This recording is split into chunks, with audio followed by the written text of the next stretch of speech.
el versículo número 1, hermanos, es famoso, puesto que muchas personas se agarran de allí para decir, ¿sabes qué? Tú no puedes juzgarme, solo Dios puede juzgarme. Sin embargo, si nosotros vemos a la luz de la palabra de Dios, hermanos, se puede juzgar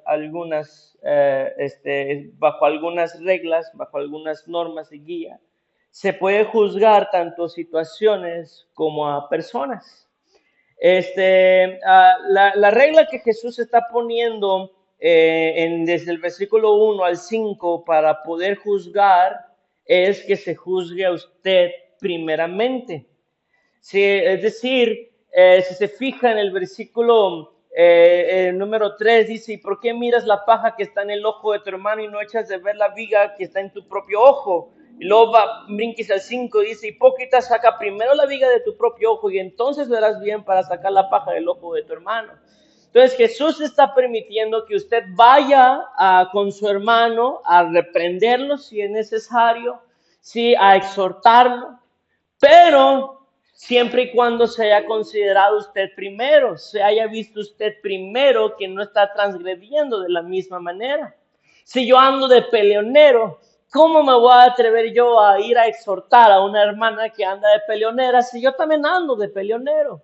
No es posible hacer eso.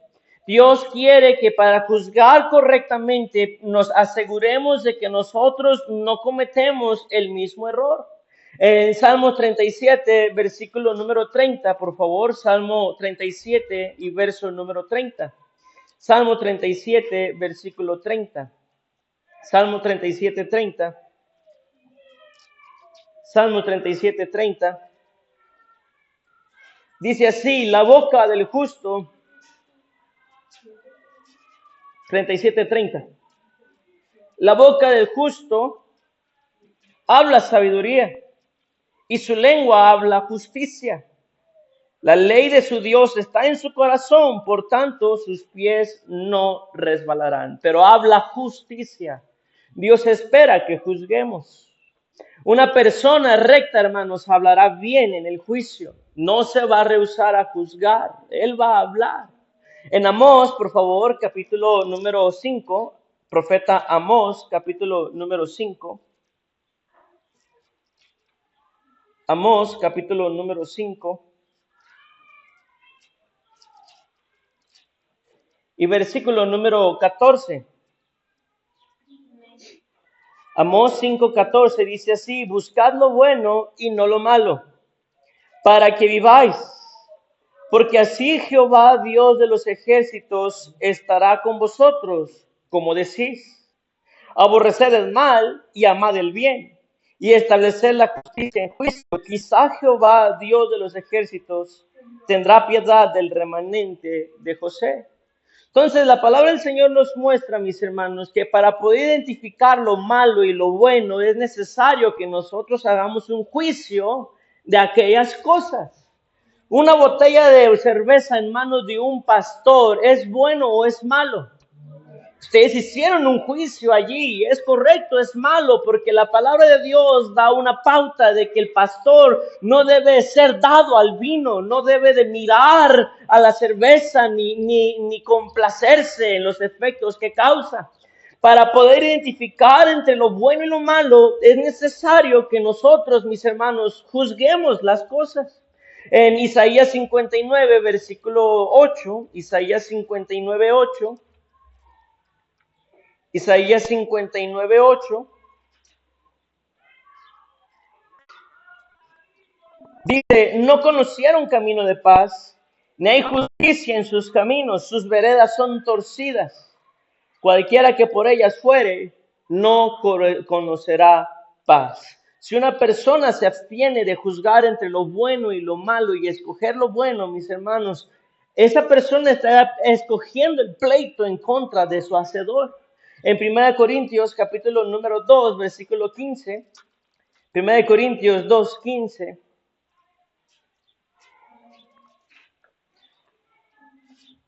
1 Corintios, capítulo 2, versículo número 15. 1 Corintios 2, 15 dice así, en cambio, El espiritual juzga todas las cosas, pero él no es juzgado de nadie. Si se fija, hermanos, la Biblia enseña que juzgar no es pecado, sino una característica de una persona espiritual. Si lo hace bien, es necesario andar en el espíritu, ser espiritual. Si usted es carnal y anda hablando de otros, eso no es juzgar, eso es calumniar, chismear, sin meter cizaña. Pero la característica de una persona espiritual es que sabe, hermanos, juzgar rectamente. Juzgar es hablar la verdad acerca de algo o de alguien, mientras que calumniar es hablar mentira acerca de algo o de alguien, levantar falsos. Satanás nos ha estado mintiendo, deseando que no juzguemos. Porque él sabe, hermanos, que juzgar agrada a Dios y que mejora nuestra vida espiritual, nuestro servicio cristiano, si aprendemos a hacerlo correctamente. En 1 Corintios capítulo 6 y versículo número 1.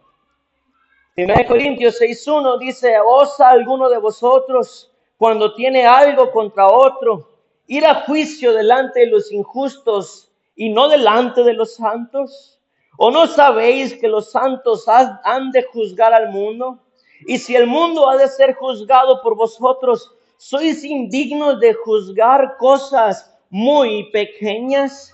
¿O no sabéis que hemos de juzgar a los ángeles? ¿Cuánto más las cosas de esta vida, hermanos, sí se puede juzgar? En 1 Corintios 6, versículo 4 al 5 dice: si pues tenéis juicio sobre cosas de esta vida, ponéis para juzgar a los que son de menor estima en la iglesia. Para avergonzaros lo digo, pues que no hay entre vosotros sabio ni aun uno que pueda juzgar entre sus hermanos, sino que el hermano con el hermano pleitea en juicio, y esto ante los incrédulos. Pablo está regañando a la iglesia de Corinto por no haber un solo cristiano que supiera juzgar bíblicamente.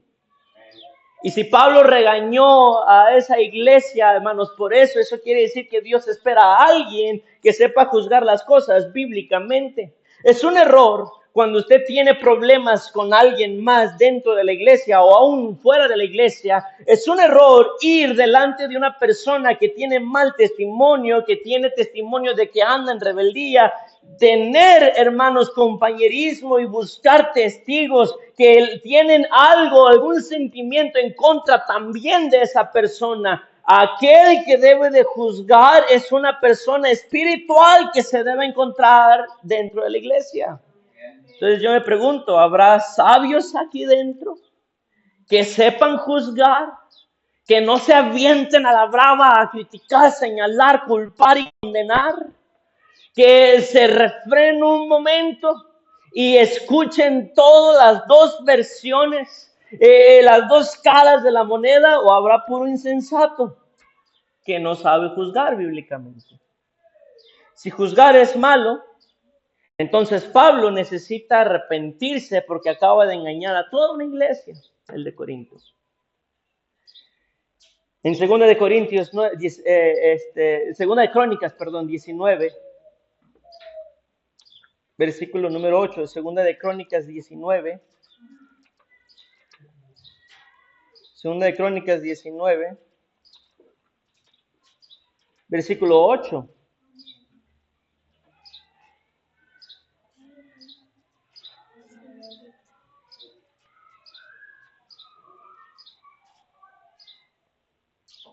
Segunda de Crónicas 19:8 dice: puso también Josafat en Jerusalén a algunos de los levitas y sacerdotes y de los padres de familias de Israel para el juicio de Jehová y para las causas, y volvieron a Jerusalén. Y les mandó diciendo: procederéis asimismo con temor de Jehová, con verdad y con corazón íntegro. ¿Para qué? Para juzgar. En cualquier causa que viniera a vosotros, en cualquier causa que viniere a vosotros de vuestros hermanos que habiten en las ciudades, en causas de sangre entre ley y precepto, estatutos y decretos, les amonestaréis que no pequen contra Jehová, para que no venga ira sobre vosotros y sobre vuestros hermanos. Haciendo así, ¿qué dice, hermanos? No pecaré. Si se juzga bíblicamente, la iglesia no peca. Pero si la iglesia no aprende a hacer esto, bíblicamente, mis hermanos, la iglesia cometerá error tras error. Dios espera que juzguemos bíblicamente. En Romanos capítulo 16, por favor, versículo 17. Romanos 16, 17. Romanos 16, 17.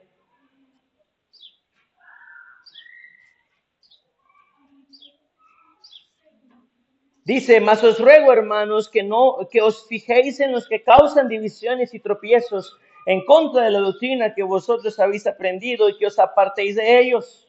Porque tales personas no sirven a nuestro Señor Jesucristo, sino a sus propios vientres. Y con suaves palabras y lisonjas engañan los corazones de los ingenuos.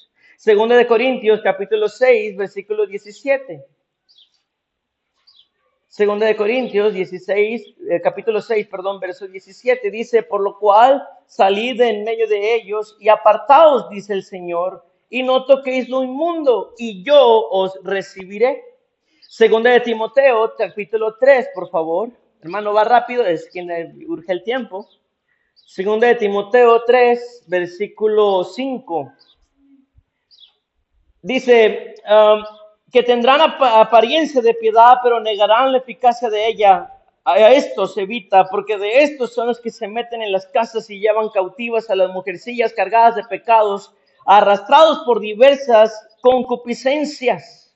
Pablo está ordenando a cierto personaje en la iglesia que juzgue y se encargue, mis hermanos, de analizar la vida espiritual de cada persona dentro de la iglesia y que juzgue, hermanos, rectamente y que si es necesario evite a las personas que contaminan a la iglesia. ¿Y quién es esa persona, hermanos? ¿Quién es ese personaje al que Pablo le está dando esa responsabilidad? ¿Qué era Timoteo? Un pastor. Lo malo es que el pastor se convierte en el malo cuando el pastor juzga. El pastor intenta corregir algo bíblicamente y termina siendo el malo y el enemigo. Porque la iglesia viene acostumbrada a que no se le diga nada, a que no sea el pastor el que hable. Y muchas personas, cuando es el pastor el que intenta corregir a alguien, los demás miembros de la iglesia ven como algo grave lo que está pasando porque está hablando con el pastor. Y no, hermanos, debería ser lo más normal porque es el trabajo que Dios le ha dado al pastor. Entonces, si usted ve que el pastor anda hablando por aquí, por allá, con uno que otro a solas, hermano, a lo mejor ni siquiera se le está regañando, a lo mejor se le está dando un consejo. Sí, y es un error caer de, ay, es que el pastor le cae encima. El pastor a cada rato lo anda vigilando, es la policía bautista. Anda detrás de él y hermanos, es un error, es el trabajo que Dios le ha dado y Dios espera que un pastor juzgue. Si viene una persona, un hombre que anda de volado, Dios espera que yo interceda en ese muchacho, en ese hombre y cuide a las hermanas que andan siendo acosadas por aquel hombre. Dios espera que el hombre que él puso interceda. O sea, no es pecado, hermanos, juzgar y meter, hermanos, la palabra de Dios, hablar de por medio. No es pecado hacerlo en ninguna manera. Y luego la Biblia dice algo que no le va a gustar, allá atrásito en 1 Timoteo 5, versículo número 20. Cuando se habla de juicio, bueno, desde el 19, hermanos. 1 Corintios 5, 19 dice, contra un anciano no admitas acusación, sino con 2 o 3 testigos. Hay una regla para juzgar a usted al liderazgo y es de que si alguien llega por allí a decirle, ¿sabe qué? Encontré al pastor o vi al diácono haciendo a eso, aunque sea verdad, usted necesita 2 o 3 testigos. Y si es verdad, Dios los va a proveer. Pero si no es verdad, no debe hablar. Eso ya sería calumnia. Y luego en el verso 20 dice, a los que persisten en pecar, la manera en cómo el pastor puede interceder en esto, A los que persisten en pecar, repréndelos delante de todos para que los demás también teman. Pero si el pastor hace esto, semejante imprudente que es el pastor, ya nos exhibió. Lo hubiera hecho en privado, hombre. Pero la Biblia le da esta autoridad al pastor. Había un pastor, Jack Hyles, a lo mejor muchos de ustedes lo conocen, en una de sus predicaciones reprendió, exhortó de una manera tremenda a un ujier que él tenía dentro de su iglesia sirviendo. Algo pasó, algún problema hubo y él desde el púlpito, enfrente de toda la iglesia, y no sé si han visto cómo estaba llenísima la iglesia Hammond cuando estaba él como pastor allí. Era muchísimo y fue exhortado enfrente de todos por lo malo que él hizo. Y al terminar el culto, algunos se enojaron contra el pastor porque lo hace en público. La Biblia lo dice que se puede hacer. Y se acercó un hermano con aquel ujier y le dijo, hermano, ¿cómo está? ¿Cómo se siente? Se enojó por lo que hizo el pastor. Y dice que el pastor Ezequiel Salazar fue el que contó esto. Y dice que aquel ujier, lejos de enojarse, se le llenaron los ojos de lágrimas, se le quebrantó la voz y él dijo, no, él es mi pastor. Si él quiere regañarme como la Biblia le ha dado autoridad para regañarme, entonces me lo merezco, lo recibo y voy entonces a hacerle caso. Pero tenemos hoy en día, hermanos, iglesias de cristal, donde no podemos hacer eso, porque reprendemos a uno, exhortamos a uno que anda mal, la familia salta en su defensa. Exhortamos al otro y toda la iglesia se enoja contra el pastor porque es que no debería ser así. Hermano, lea la Biblia. Ahí está. ¿Cómo se juzga bíblicamente? Hay reglas, hermanos, para juzgar bíblicamente. Y vamos a ver 6 de ellas. En Juan capítulo 7, por favor, verso 24, y vámonos rápido porque se me va acabando ya el tiempo. Juan 7, 24. Juan capítulo 7, versículo 24.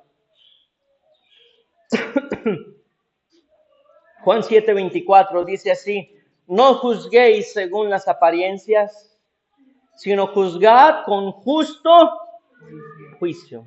Al momento de juzgar, usted tiene que ser parejo con todos.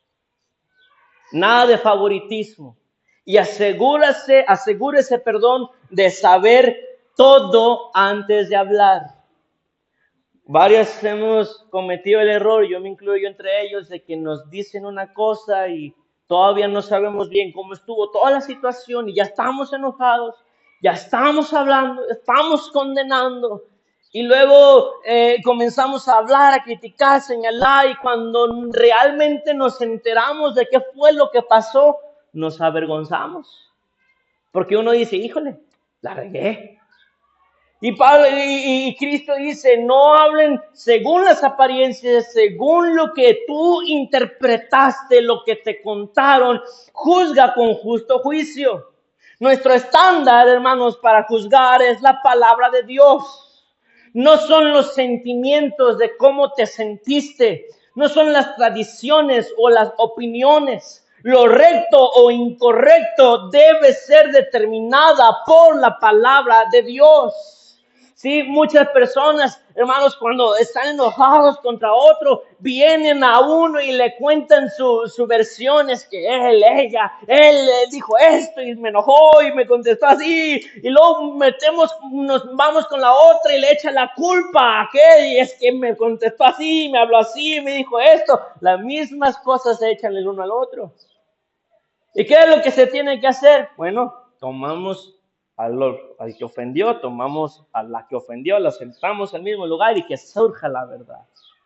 Cuando hay un problema matrimonial, no vengan, o bueno, si quieren está bien, pero de todos modos yo lo voy a terminar haciendo de otra manera.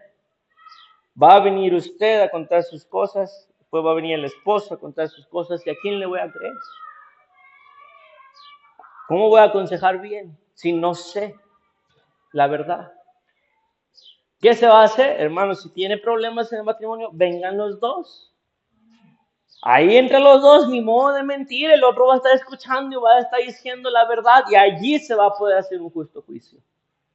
Muchas personas se acercan a uno y comienzan a hablar como que medio enojados, queriendo justificarse del problema, limpian un poco su imagen y le echan toda la responsabilidad a aquel de aquel lado. No, es que pues, yo no dije nada, yo callé y él fue el que siguió hablando así, y él fue el que se enojó primero, él gritó primero, él peló los dientes primero, me chupó el diente y lárguese de aquí, hombre. Y siempre es la tendencia humana de limpiar la imagen. Y es algo, mis hermanos, que va a presentar problemas. No les crea a ciegas a los niños mienten. Y va para las maestras y para las que van para maestras. Los niños mienten. Los peladotes aquí mienten. ¿Cuánto más los niños? Sí, y se pueden robar su corazón fácilmente y puede tener usted una inclinación a favor del niño y el niño no le está diciendo toda la verdad. Y si le está diciendo la verdad, puede ser que no sea una postura bíblica ni madura la que se está abordando, adoptando para solucionar el problema. Entonces se debe hacer todo con justicia, sin inclinarse a los sentimientos, sin inclinarse al favoritismo, mis hermanos, y hacerlo todo según la palabra de Dios dice. En 1 Reyes capítulo 3, por favor, versículo número 9. 1 Reyes capítulo 3, versículo número 9.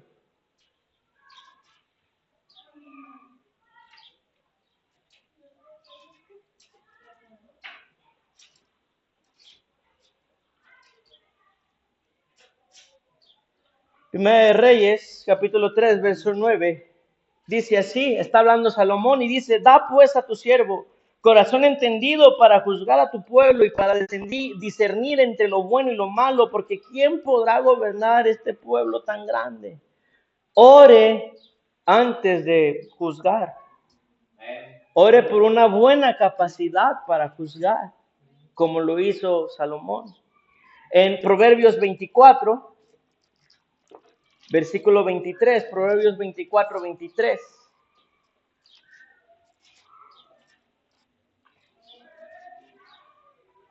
Proverbios 24, 23.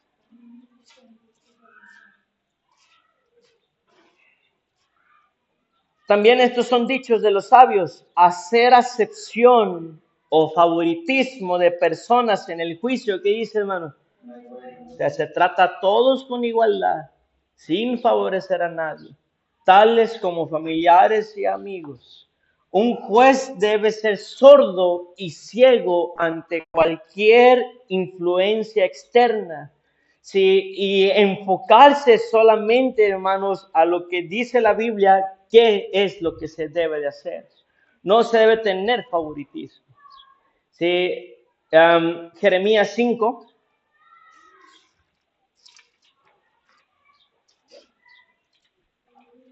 Vienen los problemas con los hijos y es normal, pero no digo que esté bien. Los papás salen a defensa de sus hijos. ¿Verdad? Mi hijo es un tesorito. ¿Cómo se le ocurre decirme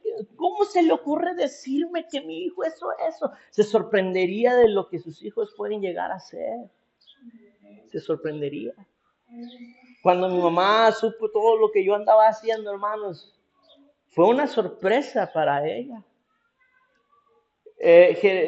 A veces es necesario que sea el propio hijo el que le cuente a la mamá lo que hizo para destruirle un poquito la idolatría que tiene acerca de su hijo y que vea la verdad. Jeremías 5.